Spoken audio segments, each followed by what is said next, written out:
And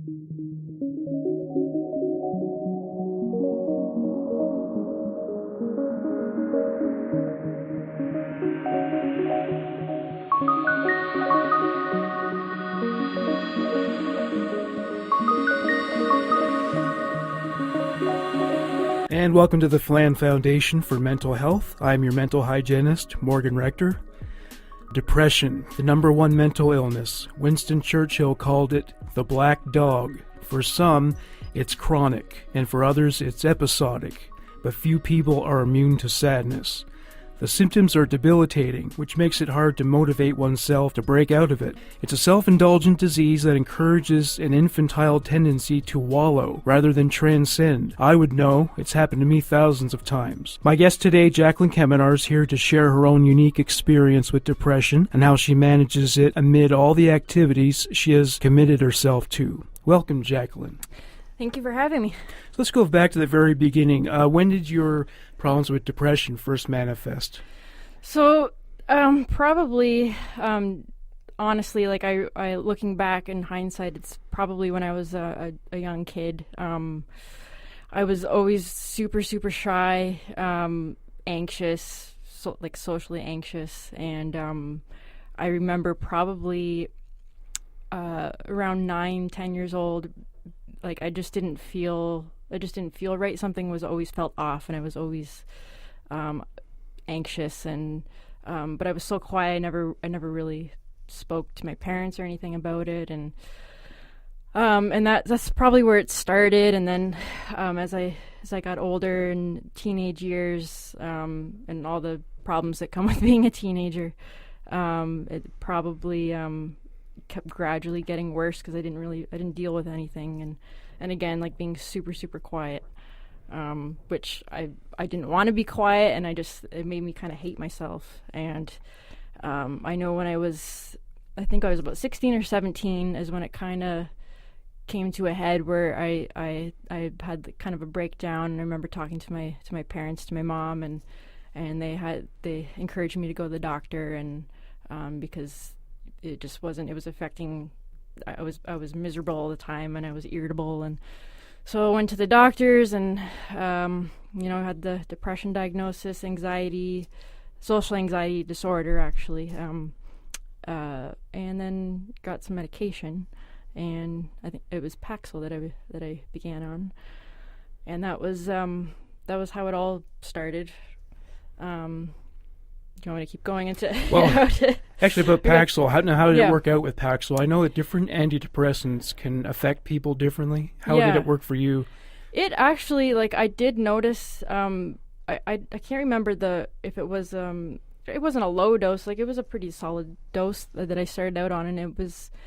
I remember the first couple weeks, like they said, I was going to take some time to work, and I remember feeling like I could kind of function in society. I wasn't afraid. I used to be terrified of any public space, like going into a mall, going into a grocery store, even sometimes just being around my family. It was so I would almost anxiety attack I would have. And so Paxil kind of it initially it helped. And I do know that I think when I started college, I had to do a lot of public speaking in college, and it kind of I needed more from Paxil, so I had to get a higher dosage. And then I think I was on it for about 5 years, and then I decided that I was fine. That's because you were on the medication. Yes, exactly. Yeah. So I kind of got off of it, and getting off of it is oh my God, it's like hell. I the hardest thing. I can't even describe it. I don't know. You had to wean yourself off. Oh yeah, right? yeah. And I didn't do it I just did it on my own. I didn't. I would cut pills in half and whatever, and I got off of it. And then around that same time is when I started. I had concussion issues, so that kind of that was not a good combination. And so you say. Your problems with depression started when you were a very young child. Yeah. Were there any traumas in your early childhood that may have triggered it or caused it? Not major ones. I mean, I can remember, like in school, like I don't know, like I never ever liked school. Like not even, I can't remember a positive there has to be some, probably there are some positive memories from school, but they don't come to me. Well, were you bullied or socially isolated? I was, yeah, like and this is, and I haven't really, actually, I haven't really talked a lot about like childhood stuff, but I was I had bullies, not like that they would like physically beat me up or whatever, though I do remember one time being in a library. I was in grade 2, I think, so I was about 7, and these 2 girls were shoved a chair. I was getting a book out of the bookshelf, and they were under the table, and they pushed a chair into me, and I slammed into and I remember thinking like, what the heck is going on? And those 2 girls the whole year were just always, and I was teased a lot for being quiet and shy and called the mute, and you know, the just mean things kids say, probably all the way up. I remember grade 9 having people like be like, what's wrong with you, don't you talk? And my face would go all red, and I just like want to crawl into a hole and die. Like really. Did these events precede the worsening of the social anxiety disorder? Yeah. Like I would say so. Like the worst that my social anxiety ever was like 17, 18, 19 years old. So that would be that all kind of was pushing it into a worsening state for me. And then college was like it was, I don't know, I like there were times where I'm like, I can't do this because I didn't want to, I would rather fail a project than present to a class. And I'm like, I remember thinking like, how am I going to get by in life if I can't even, like, I can't talk to these people that are my peers? And what was your major? I took recreation and leisure services in Fanshawe College in London, and I graduated high school and I went right to college because I had no idea what I was doing. Like I don't know. So I was 17 in college, and then I wanted to go to university after college, and so I transferred to Waterloo, and I couldn't make the year. I'd pretty much like just quit going to class because I was so. That's when depression, like I think anxiety probably exacerbated the depression, and I couldn't like get out of my bed half the time to get to class. I was just so like empty, and so I kind of quit university. You were diagnosed with major depressive disorder. That's what they call it. Yeah. Yep. And so how do they distinguish that from another form of depression? That's what I always wondered, because I had never really understood. So like my understanding is that major depressive disorder is more episodic. Like you have episodes where like you're kind of suicidal and like just like really, and it could be months at a time, it could be years at a time, and then you like hopefully come out of it, and then you're functioning like you, and you still have the depression, but there's these episodes, and I don't know, maybe that's not right, but I never really understood that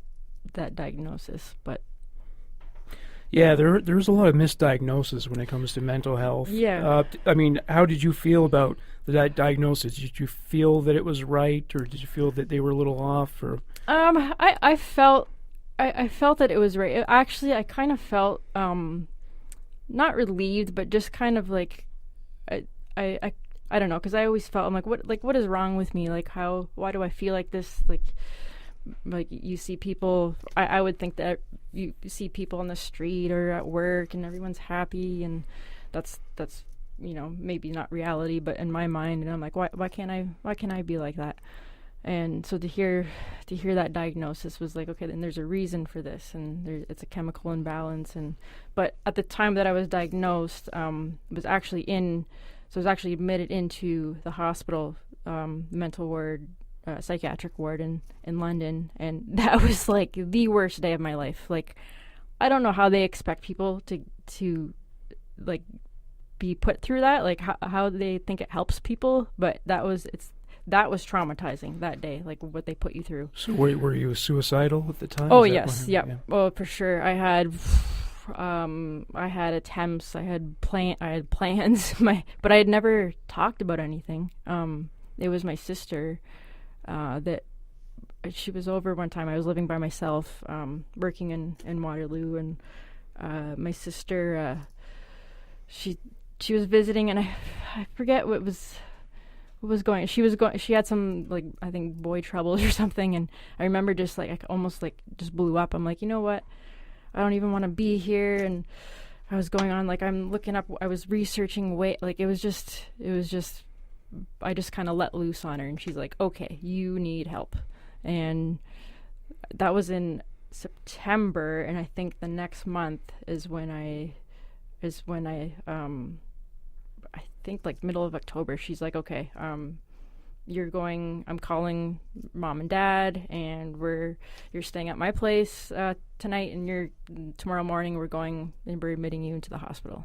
And what particular issues had caused this episode of depression? What was it that led you to believe that there's nothing left to live for? I often think about, like, what was the what set me off like that far. I don't know if it's just everything. I was just suppressing everything, and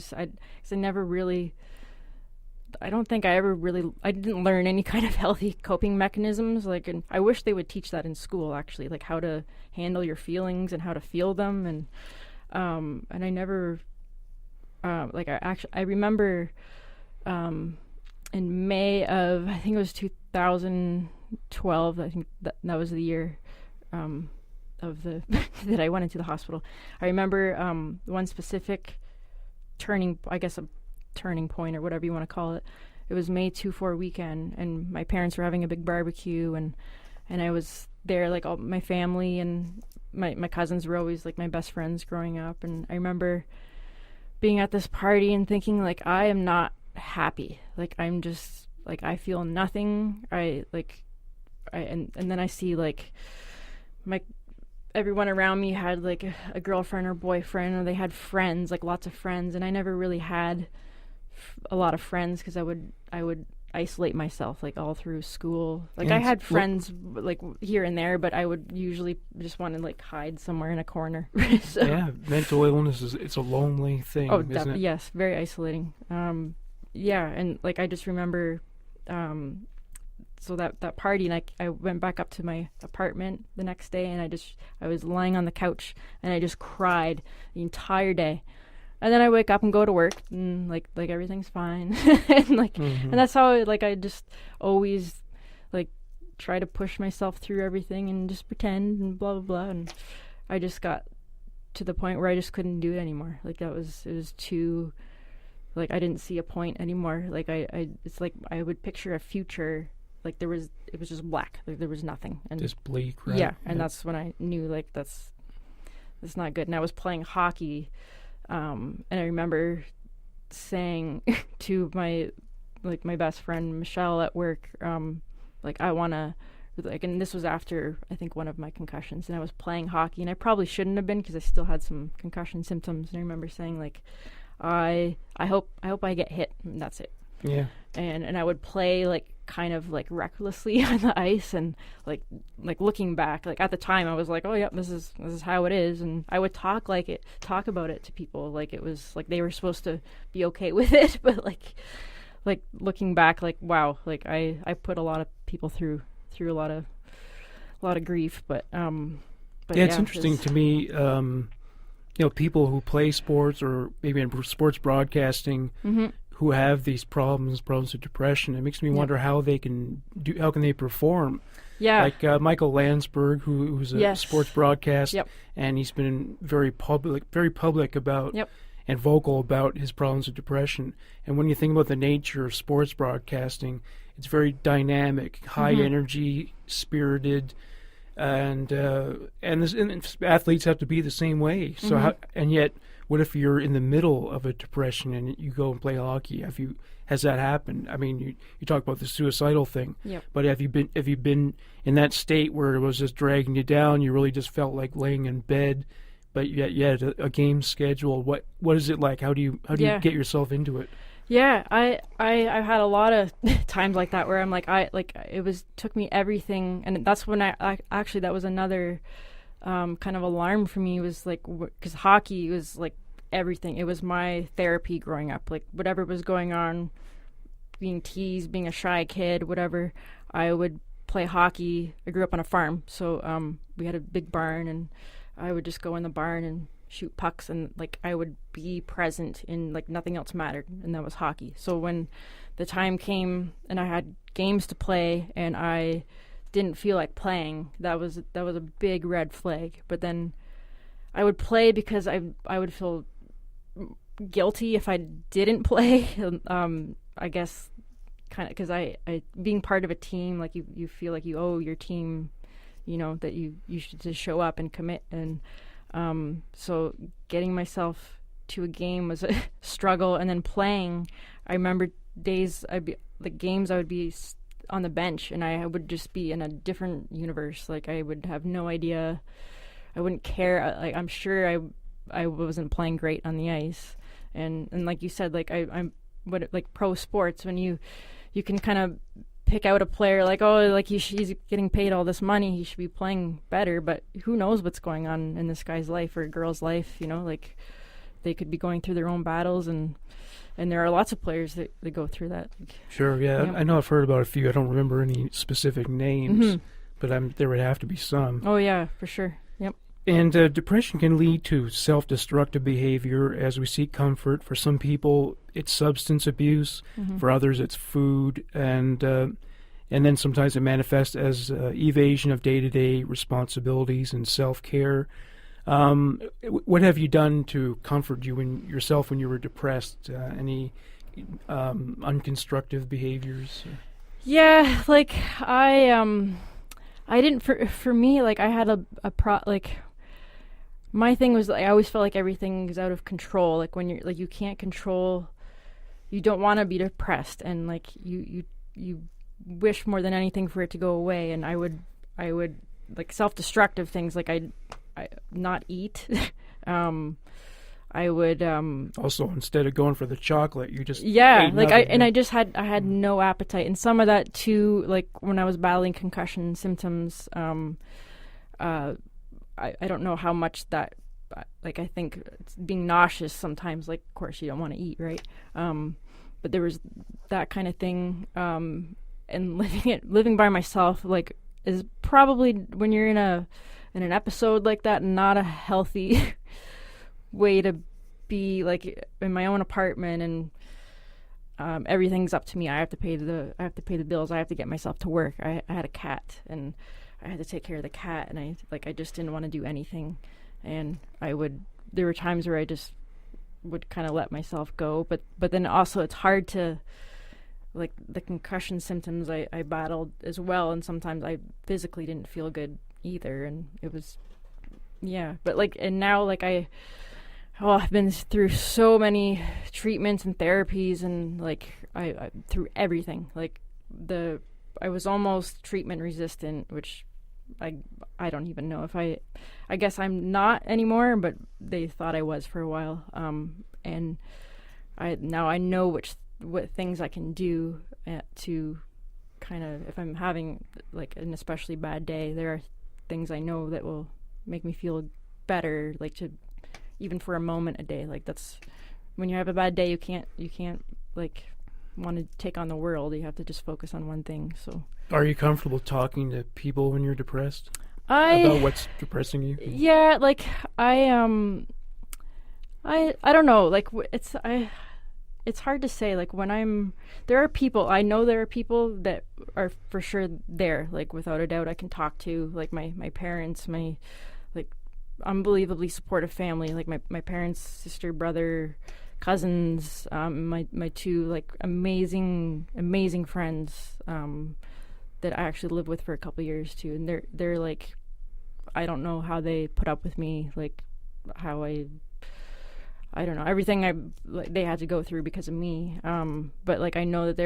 they're always there. But when I'm really down, like I don't really like I don't even have energy to talk or explain how I feel. So that's a really tough one. But I like if I don't know.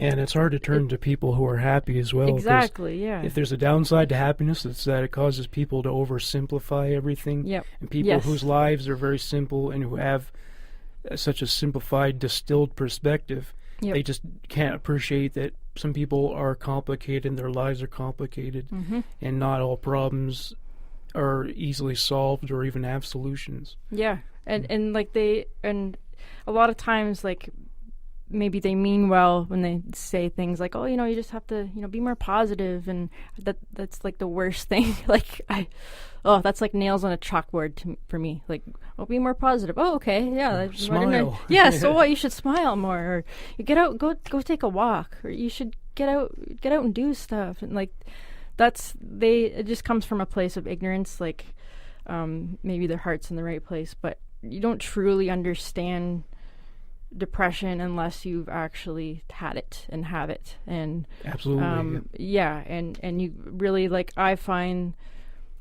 it's actually better talking to people who have gone through it or are going through it. You get more when you share like your own horror stories, and it's actually you almost like it's a comfort kind of thing. Like, you feel better. It takes the isolation out of it a little bit. And like there's some groups on Facebook, and as much as I don't, it's a love-hate relationship with Facebook and social media, but there are some good things on Facebook, and they have those closed groups or whatever, and I'm in a few of those. I'm in some post-concussion groups, I'm in some depression groups, and you can kind of just let off some steam and talk to people who get it, and it's helpful. Have you found the other members of the group to be supportive?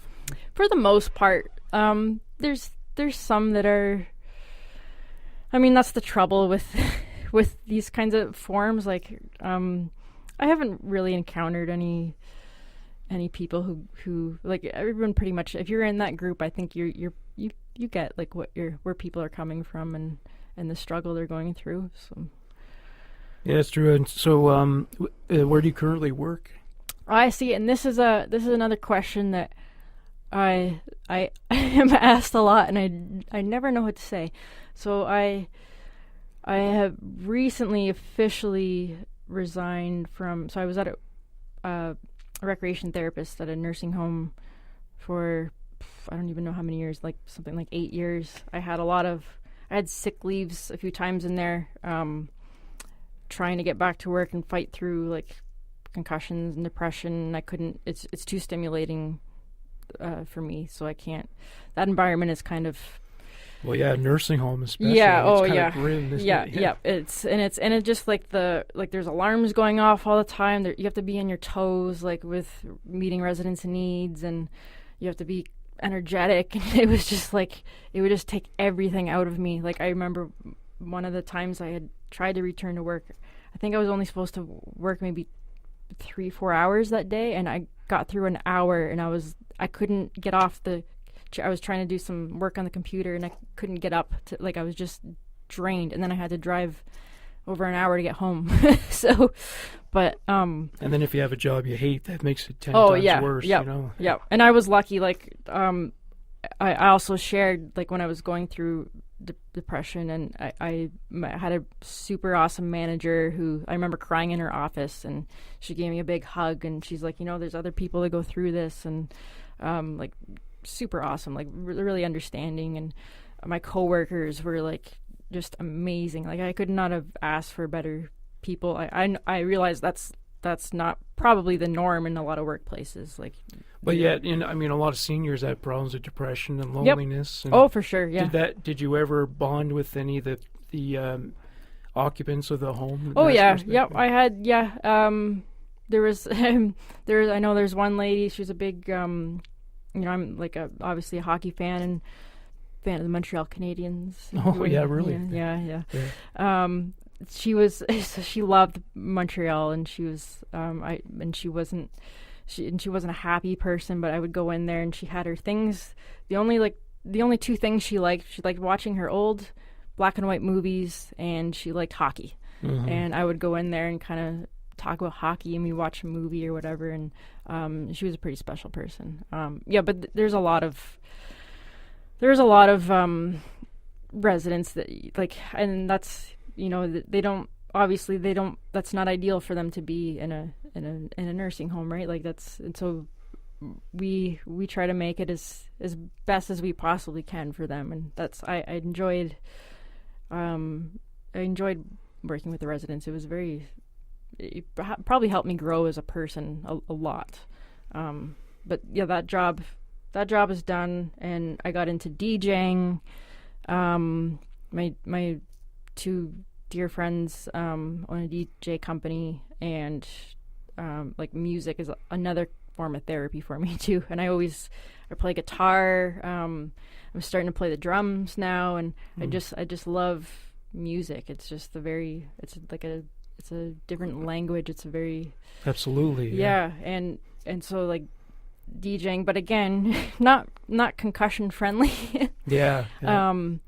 And which I can do, I can push myself through an event. It's the days after that'll pay for it. But another thing, I had a hard time. We do a lot of weddings, and guess what? Everyone's happy and having a good time. And when I'm in a funk, I'm oh, this is just great. I don't want to see this. I would be in tears sometimes. Just wow, this is I'm not gonna have this, and why can't I feel like they do? Or it's just a very the depression language where it doesn't, it's not rational, but it's there. And no, I get it, and I feel depression's a thief. It's stolen things from me. You feel like my life should have made progress in this area by as you've said before. Yep. By now, and it hasn't. And, and prevents you from establishing certain kinds of relationships. Yep.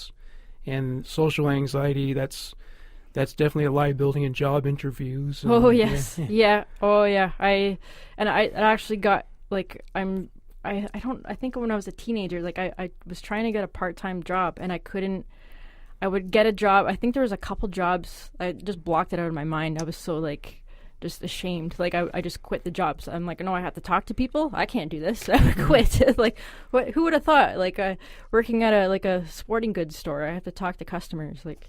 And there was different in relationships. I had a steady boyfriend for, I don't know, 3 years, and I think around the time of university, and that just I just demolished that. It just went out the window. It just depression is, and you can, and it's, I've tried to not think of negative things with depression. It's all negative, but I'm trying to, I'm very aware of energy, and I'm more aware of thoughts now, and that's probably from therapy too. But depression has also forced me to appreciate other things, I don't even know an example. Just little things that you can, if I can have a day where I'm I guess I got through the day okay. I appreciate, and I wasn't happy, or I don't really know if I can feel genuine joy anymore. Maybe I can. I don't know. That could be concussion stuff too. But gratitude. Yeah, keeping gratitude. Stock of gratitude is something that can help. Yeah, and I was told it's still hard for me to write down in a journal 3 things a day that you're grateful for. And I remember when I first started, I don't know what, some therapist told me to do that, and I was looking at a blank page, and I'm I can't think of. I put my pillow. I think pancakes. I'm what is what Timing's am I doing? Everything when it, man, it's just but you I don't know, you do what you can to any way you can spin something in a positive light is, if you have to do what you can to make it through. It's So how are you with stress? Let's say something negative really does happen. Life does throw a monkey wrench into your plans. Yes. How are you? How do you cope with stress? It's tough, and it's tougher with having suffered so many having the post-concussion syndrome. I think I'm more for example, a couple weeks ago, my car, somebody tried to steal my car and smashed in my driver's side window, and I was actually on my way to go see my lawyer. And I'm like, nice this timing, is yeah. just great. And I just I was so angry, but I really worked hard. Like, it was a conscious decision, and it was afterwards. I almost felt a little bit of pride that I didn't completely go off the rails and just be like, that's it. Like, life sucks and whatever. But you live in London, so I live guess in you London. get used to it after a while, right? Yes, for sure. And like I didn't, I'm like, okay, well, what I can't control, like, it happened, and I have to. So now what do I do? So first I think I called my dad, and I'm just like, what the, and, said some words, Yeah. and then my sister, who also lives in London, she was able to give me a ride to the I think like Speedy Glass or whatever to get my window repaired, and which was like $400. Ugh. Oh, wow. And insurance won't cover it because it's whatever. And London. then London clause. Oh yeah. my. Oh. Yeah. And then I got to the lawyers, and I was wrapping up my car accident lawsuit. So Oh wow! it was and just then a on the big way, you was yeah. your- Like I'm like, what is this? This is a bad sign or what? Like, but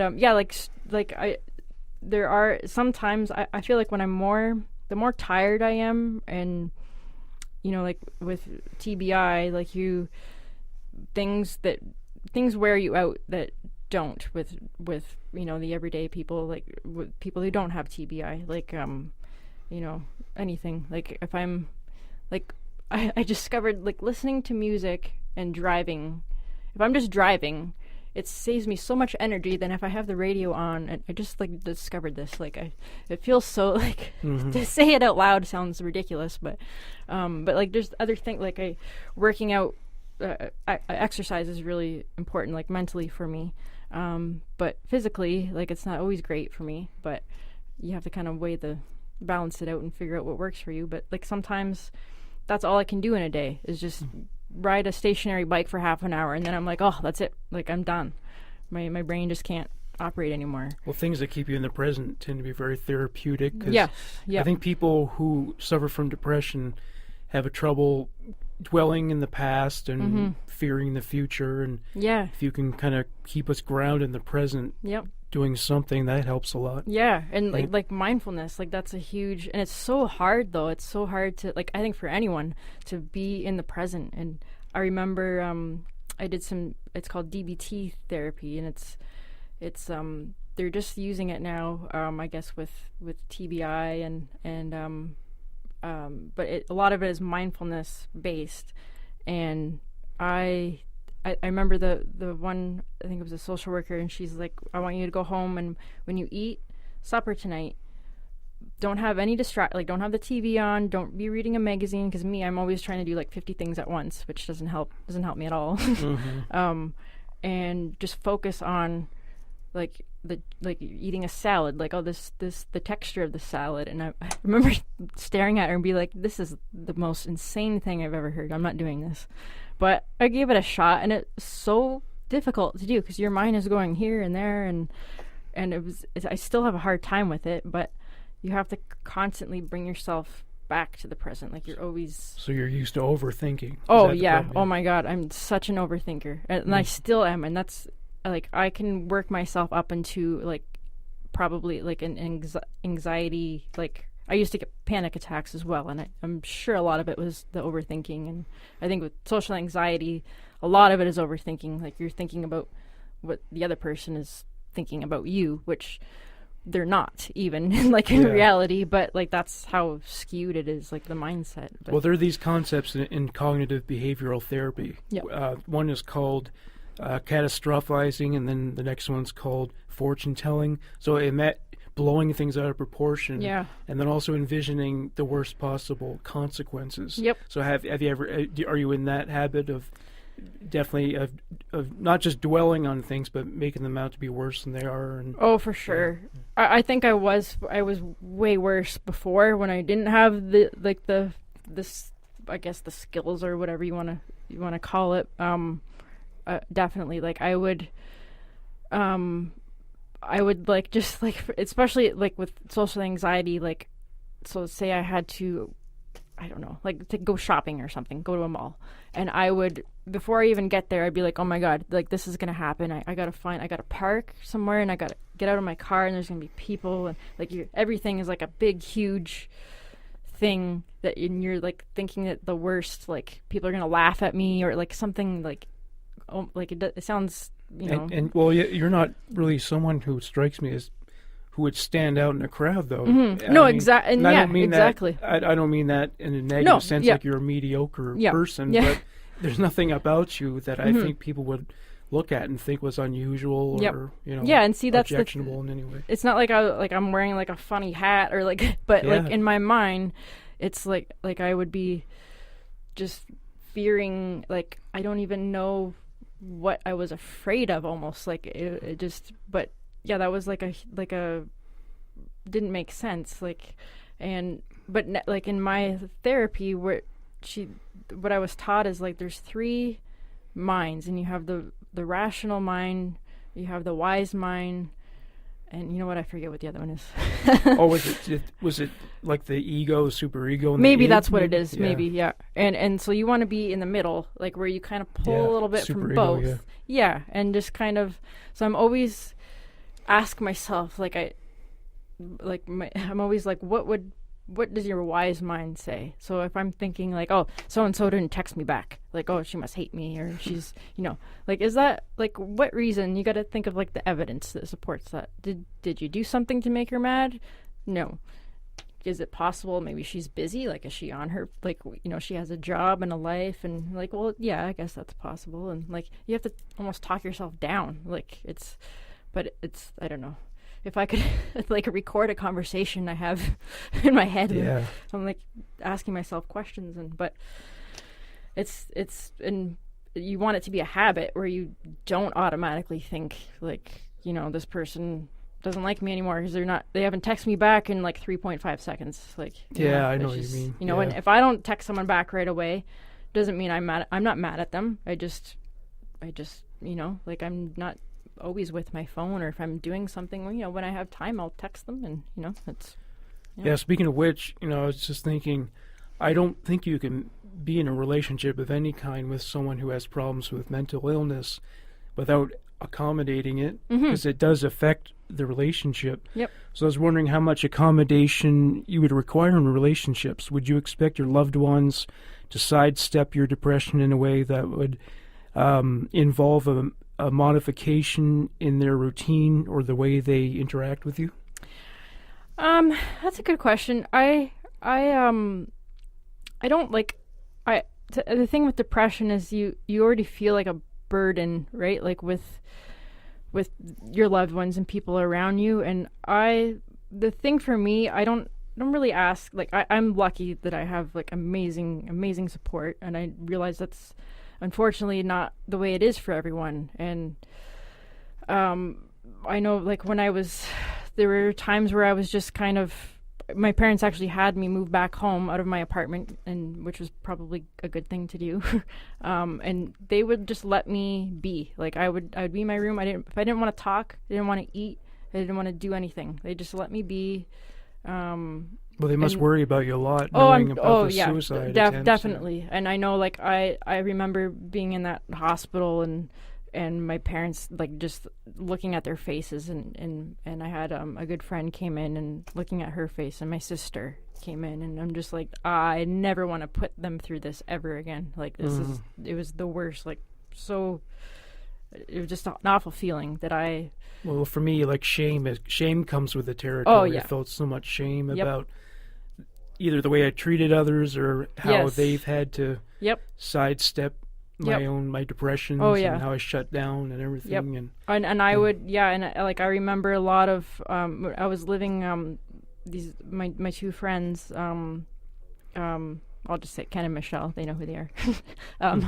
And I was living with them, and they so like, just such amazing people. Like, I can't even put it into words, but what I put them through, like, I would get angry, lash out, and as I'm in this, like, I would lash out, and then like the next day or even like hours later, I would be like, what the heck is wrong with me? Like what am I doing this to them for? And there'd be times I would just drive off and I'd be texting them like, I'm done with life, like that's it, and you guys don't even care about me, blah blah blah, like all this, and like just worry the crap. Like they would be so worried, and where they would probably want to call. I know I'm sure Michelle wanted to call like police a few times, and I like to keep putting them through that, and they have they have their life already, right? Like they have a family and their jobs and their everyday worries and stresses and other things, and to have that on top of that was something I never. And I don't know if they ever signed up for that, if they ever expected that, but I lived there for 3 years, and then I moved in. I just move around all the time. I lived with my sister and her family for a year, and now I'm back in my own apartment. But I never the only thing I really that was important for me is just that people understand and want to understand at least a little bit about depression and post-concussion, like just think they could understand me a little bit more and the things that I do, and I'm hopefully better at, like I don't say a lot of I'm not as bad as I was. Like I'm continually pushing myself to get better and to be better in relationships, and because I don't want to be like I was before, but yeah, just like when someone wants to understand what you're going through and wants to help you, I think that's all I've ever. There's not really a lot that people can do just to understand, and that's I've had that, so I'm lucky.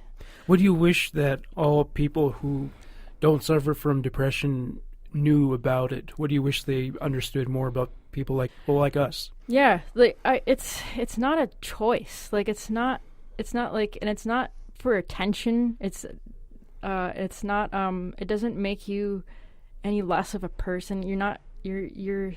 I mean, you can't, it's very invisible. Like you can't see, you don't know who's battling it. Yeah, they call it an invisible disability. Yeah. And it's so like, I always thought like if you were to put like me in that hospital for a week there, I was stuck in this it was my hell, right? And there was nothing, I had no broken bones or visible wounds or anything, but if you were to like I would feel like if you were to put it in physical terms, I would have been in like a body cast, hooked up to life support, like just. But but people have to see something to believe it, and depression is not. It's the difficulty with it, but it's not a choice, and nobody. If you haven't had it, then maybe that's a misconception. Like you think that it's easy to just snap out of it, but in your case, it's not even just psychological; it's also chemical due to the concussion. I mean, it's a real medical issue. I mean, ultimately you take probably just as much of a psychiatric approach to it as a psychological approach. Yeah. Yep, it's like a team of approaches. Like and like I'm always trying to learn every day. I'm trying to learn from everything that doesn't make me feel good, and it's exhausting. But I'm just so sick of being sick and feeling sick, and I'm meds, like I have medication, and I'm trying to figure out, okay, like, because I don't want to be on meds forever, but that could be my reality, and that's if I need them, I need them, but that's but my big thing, like, just if you can manage it, if you can manage your days and like get to a point where it's not so heavy, and because depression is like, it's like a big, heavy, dark blanket of like, I don't even know how to describe it. Like it's something pushing you underwater and you're trying to push it up, and you run out of energy sometimes, and you feel like you're drowning. Yeah. Oh, for sure. Like, and so I'm trying to keep my head above the water, and you know, like I know you have to kind of almost learn. You have to learn everything you can about yourself. Like, the more self-aware you are, I think the easier, maybe not easier, but the better you are able to kind of manage your day-to-day things. Yeah, sure. Well, also in a few years, one thing you're going to undergo is that the brain kind of levels itself out in the mid to late 30s. Mm-hmm. So your emotions are more controlled, and I experienced that as well. I experienced a lot more mood swings before that part of my life, and that now I feel it's a little more controlled. It's mostly when I'm stressed out where the mood swings happen. But so you may feel a little bit better in a few years, you know. So I think there's reason to have hope. That would be. I got hope tattooed on my arm. That was Hope is hope is a big thing. That's encouraging. And all right. Well, thank you very much for sharing this story with me. I know that's not easy to talk about. It's I'm very open. I think it's better to share about it. It's actually easier the more I've had to talk about it, and I've had so many assessments and seeing all kinds of doctors. It's good to talk about it for sure. For sure. And now, This Crazy Planet. Note, the segment will be called This Crazy Planet officially from now on. It will no longer change from week to week. We'll be back in a moment. This show has been brought to you by Voices for Ability Radio. Voices for Ability is Canada's first internet-based radio station dedicated to individuals with disabilities, their caregivers, and allies. They are a source both entertaining and informative that focuses on issues faced by individuals with disabilities on a daily basis. All of their talk shows are produced and presented by individuals with disabilities and highlight the people, organizations, and resources that make a difference in the daily lives of individuals with disabilities.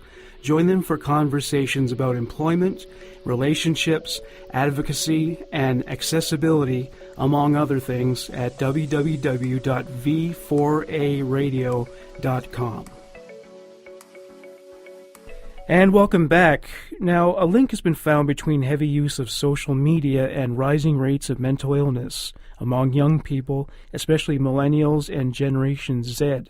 Though social media gives them platforms to express themselves and build coalitions within virtual communities, they are also affected by such things as cyberbullying and a tendency to compare oneself with others, which often leads to negative emotions. Do you think social media has had a detrimental effect on your well-being at all? To an extent, I think it is hard. Like, it's so you can't escape social media these days. Right. Like, it's just, and there's so many different platforms for it.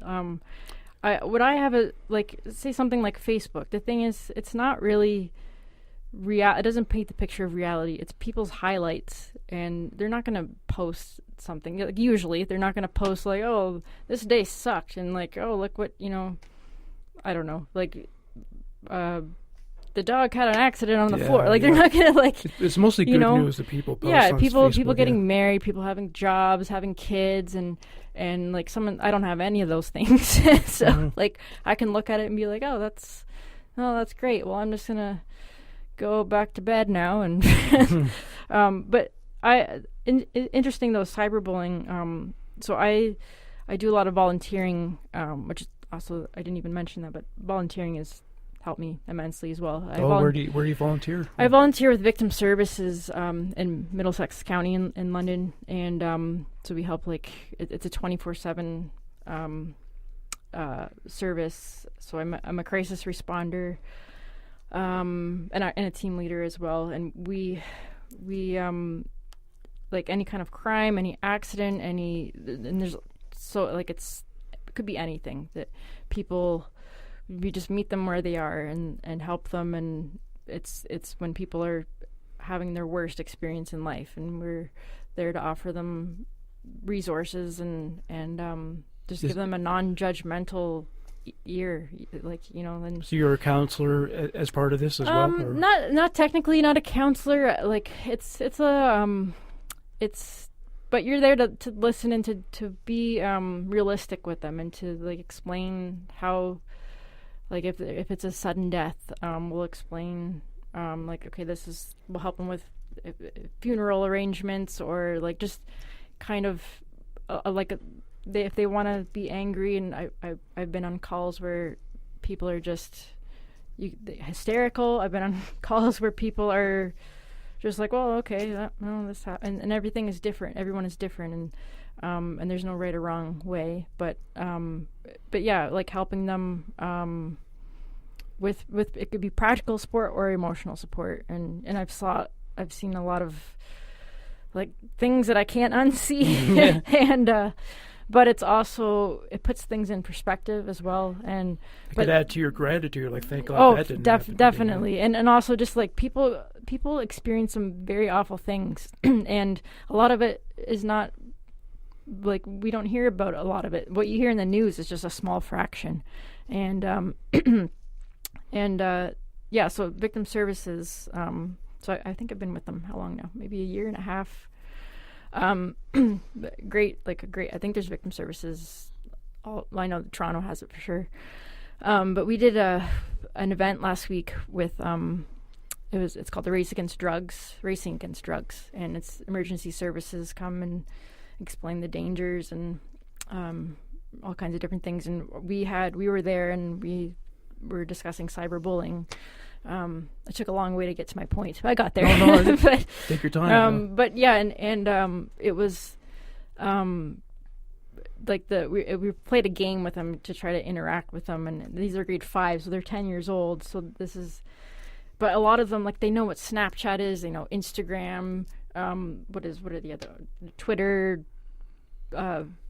Is there something? I feel like there's another. I don't even know. There's so many of them, and they know what everything is, and they're like they're so, like, when I was 10, I don't remember, like, I don't even remember what the heck. We didn't have a computer until. Yeah, you would have graduated from high school before the big social platforms were created. Like my first cell phone, I had like an LG flip phone, like a big like a Nokia. Or not quite like a Zach Morris phone, but but like, and I didn't really use it until, and it was a pay as you go, and I didn't, half the time I didn't even know how to use it, or the battery was dead like all the time. And I am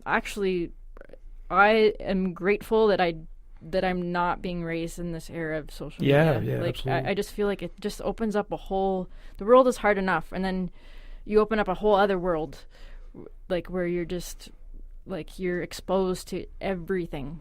Yeah, it's like when I was in high school, I had bullies, but when at night or on the weekends, I didn't have to. I got a break from the bully.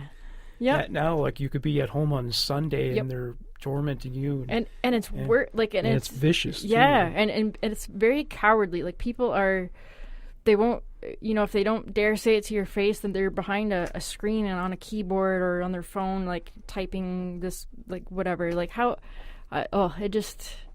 They don't realize the effect. Like, they think, I don't know if they think that because it's it's on social media, it's on they're type words that people can't feel it or something. Like, it's words, in my opinion, can be just as harmful as physical Absolutely. bruises. Emotional wounds never heal usually. Yep, for sure. So what's the worst case you've come across as part of that job, without naming names or anything?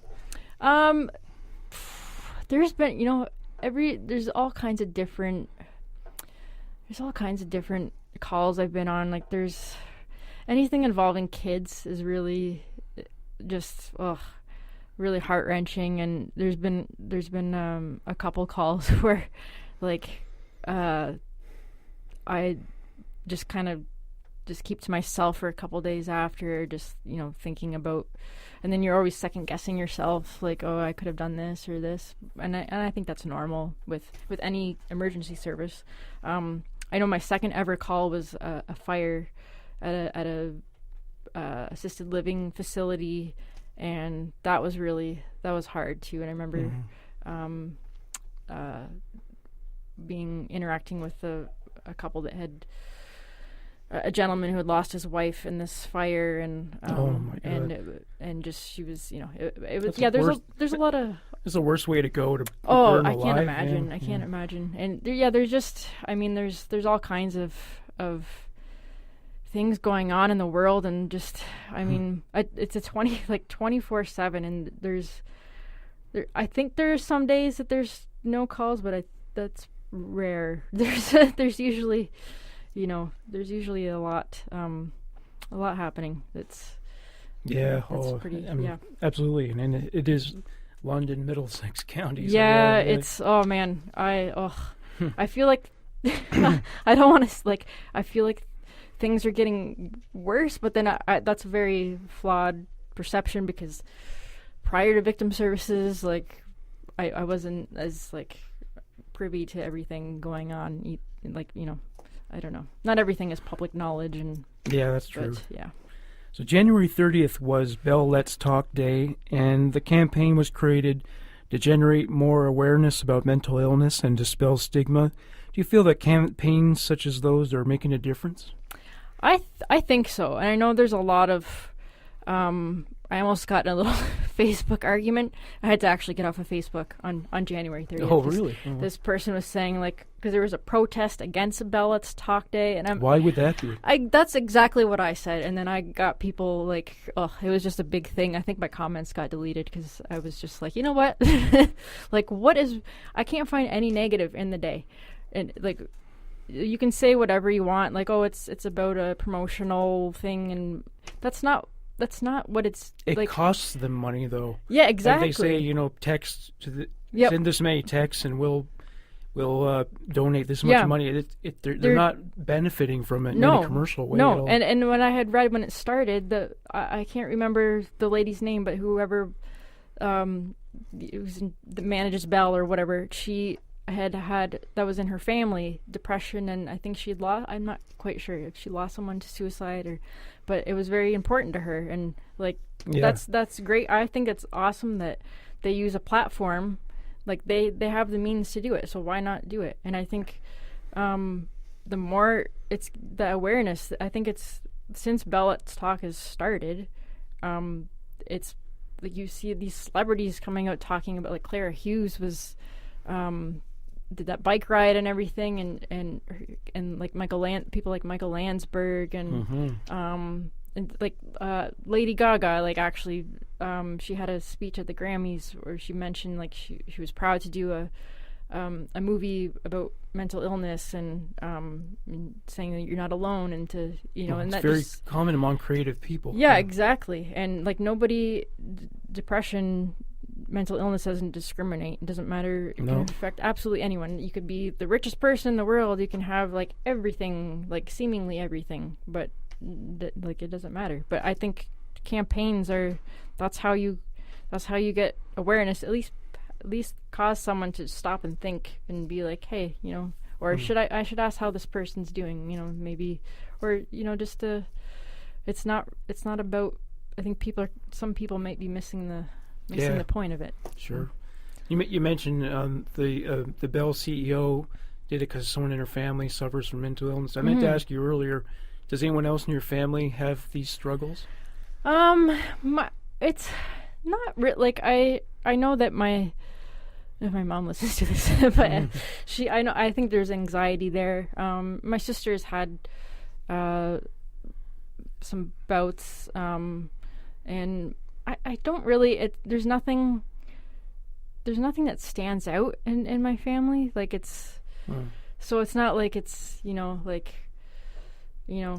my parents had this, so I have this. It just kind of, which is, I don't know. It's you always look for an answer of why you have it, and but I know it is common though, and it runs in a lot of families. Sometimes traits don't manifest they can skip generations. Yeah, that's true. Yep. Stuff like that. Yep. People with unmanageable mental illness used to live in institutions, and then they were released and now live among the homeless on the streets, a situation wherein they're vulnerable to sub-zero temperatures and violence and other risks to their safety and well-being. Do you think the government should rethink the idea of institutionalization? Do you think maybe that's that'll be better for them than living on the streets?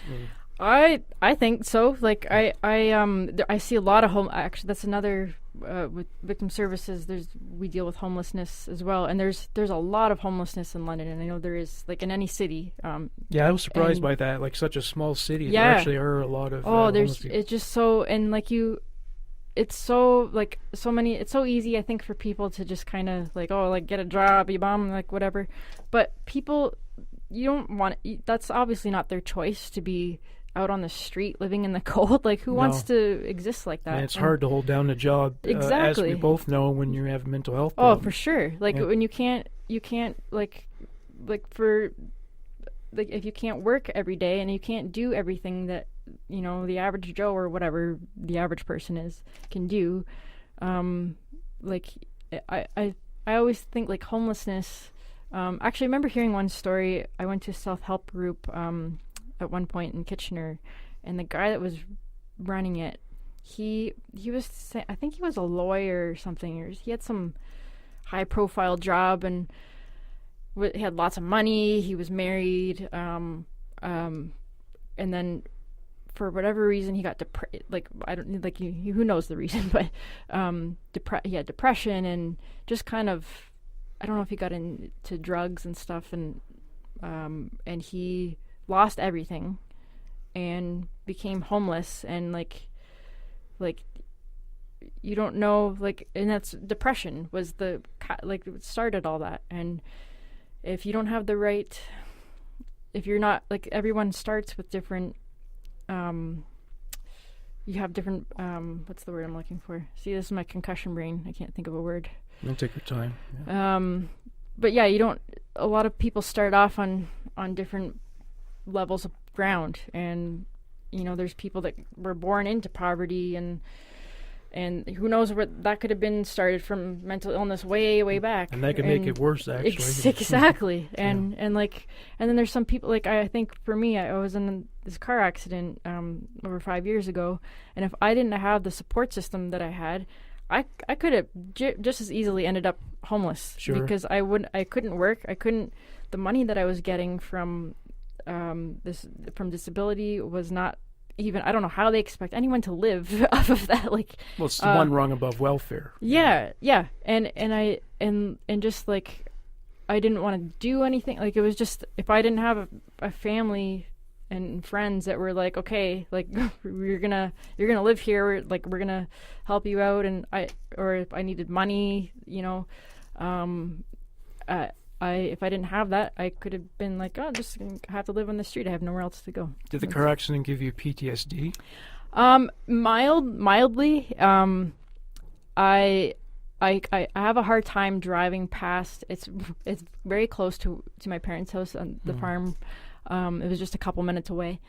So there's it was that corner there. When I drive past it, I get this knots in my stomach, and I can feel my heart racing, and but I never had. It was important for my mind to start driving like as soon as I could after, so I did that. But it's in my head every day. Like, I think of the accident every single day. I always say there's two things. I honestly think I have PTSD from the experience of being in the psychiatric ward. Just what they, like, that was just an awful experience. I was in like a prison cell for like a day, which was really just absolute nightmare. But that's nice. Like, you go to get help for mental, for your, and that's where they put you. That was good. But yeah, the accident, it could have been worse, but it wasn't great. So, but maybe the things that have come from it, it kind of forced me to kind of redo everything in my life, pretty much. Like, and now I feel like I just graduated high school again. Like, I have this lawsuit that's done, and I don't have private investigators following me like every minute of the day, like trying to be like, oh, she can go get groceries, and like, oh, that's she's fine. Yeah. They don't see me like, like not able to move on days where I've used my brain too much or whatever. But anyway, that's a whole other story. Well, insurance companies and whatever. But but What do you think of there are these new therapies that have come to light in the last few years.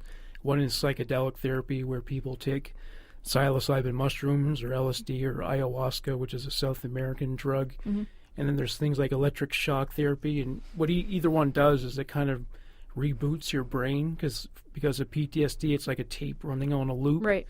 And your brain needs to stop and then start running in different directions again. Right. Have you ever considered any of these things, or would you be open-minded to them? I've been open-minded. Like, anything that can help. Like, I was trying to think of the other day. I think there's like at least a dozen different, probably way more, treatments I've had. And I actually was very close to doing the electric shock treatment. But they were unsure because of my concussions of how it would kind of put me into like have a seizure disorder or something like that. But I did actually have it's called it's called RTMS. I forget what it's saying. It's like a magnetic shock kind of thing. I don't know. And it was for 1 month. Every day I had to go in for half an hour, and they would attach this like headband or something. I don't even know. I kind of blocked that out too. And they would like have this magnet, like this field, and it would just like pound against your head for really. And I'm like, how is this? First of all, like I'm gonna like that's not gonna help my concussion issues. Yeah. And it was supposed to do something. Honestly, I don't even know, but it does work. I do hear that it works for some people. It's supposed to like stimulate different areas of the brain or something. But they were interested with me. It was kind of like a trial and error thing to see that with my concussion history, if it would affect me positively or negatively, and it didn't do anything at all. So that was actually a pretty big letdown. I remember feeling because I was really hopeful for that, but I'm always open, like, and even like cannabis, like CBD, like, and that I hear that works for some people. And I did ask my psychiatrist about that a couple of years ago, and she said it would. See, and who knows? Honestly, I don't know doctors anymore. Like, but she said that it would likely make my depression worse, which. Well, when I smoke it makes me think of bad things or to look at things in a negative light. It doesn't happen to everybody, but that's what it does to me, and part of it's the paranoia too. Yeah, it could, and see, and that's the thing. Like, these things affect everyone differently. So, like, what works for someone, and just like the medication too, right? Like, what works for someone might not work for another person. Oh yeah, and like I have major troubles sleeping as well, which I'm just going to be starting this CBT for sleep, which is a new one for me. But I was hoping, I'm like, I want to try, if that makes you sleepy, I want to try it to, like, I want to go to sleep. And yeah, I'm always I had tried laser some kind of laser, I forget what that was. Sound like a nail gun. I don't even remember what that was. Infrared technology stuff, acupuncture. I have to try an osteopath. I don't know if you're. I don't exactly know how that works, but that's one I would like to try. But yeah, I'm hoping they come up with something. Yeah. Someday that it'll just be like, okay, you just do this and you're good. Who knows? Yeah. Do you ever get strong reactions from people when you tell them you're not happy, but yet you don't feel alarmed by it? It's just so routine for you. That's the way it is with me. It's just like the skies are gray, but it's not raining. Yeah. So that actually, I love that analogy.